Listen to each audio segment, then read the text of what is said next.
भगवान विष्णु ने शिव का गला क्यों पकड़ा? आइए रहस्य जानते हैं। धीरे रहस्यमयी आवाज। एक रात कैलाश पर्वत पर अचानक ऐसा कंपन उठा जिसने तीनों लोकों को हिला दिया।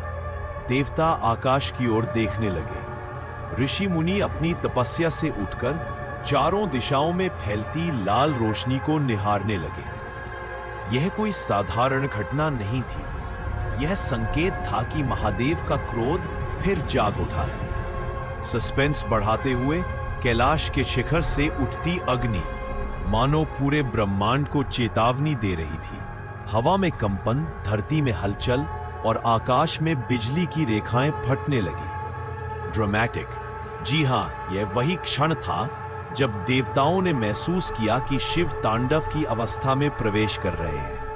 अगर उन्हें कोई नहीं रोकेगा तो सृष्टि का संतुलन टूट सकता है और त्रिलोक विनाश की ओर बढ़ सकता है। धीरे गहरा स्वर।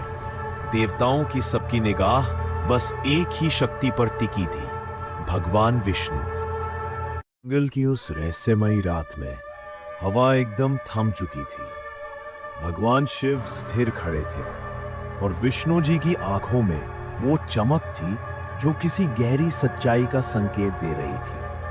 विष्णु बोले, महादेव, इस ब्रह्मांड में कुछ ऐसा घट चुका है जिसे रोकने के लिए मुझे ये कदम उठाना पड़ा। शिव शांत थे और उनकी तीसरी आंख के भीतर हल्का सा कंपन था। विष्णु आगे बोले, एक ऐसा दैत्य जो स्वयं समय की दिशा को बदलने की शक्ति रखता है, जाग चुका है और उसे रोकने के लिए हमें मिलकर कार्य करना होगा। शिव ने धीरे से कहा, नारायण, पर तुमने मेरा गला पहली बार क्यों पकड़ा?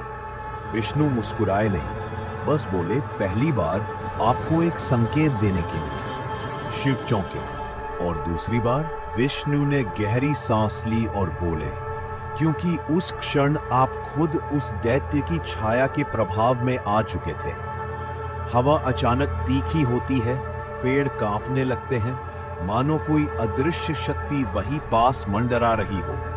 और फिर एक गूंजती आवाज सुनाई दी, तुम दोनों बहुत देर कर चुके हो। आवाज इतनी भयानक कि विष्णु और शिव दोनों तुरंत युद्ध मुद्रा में आ गए। सच्चाई अब सामने थी और खेल शुरू हो चुका था।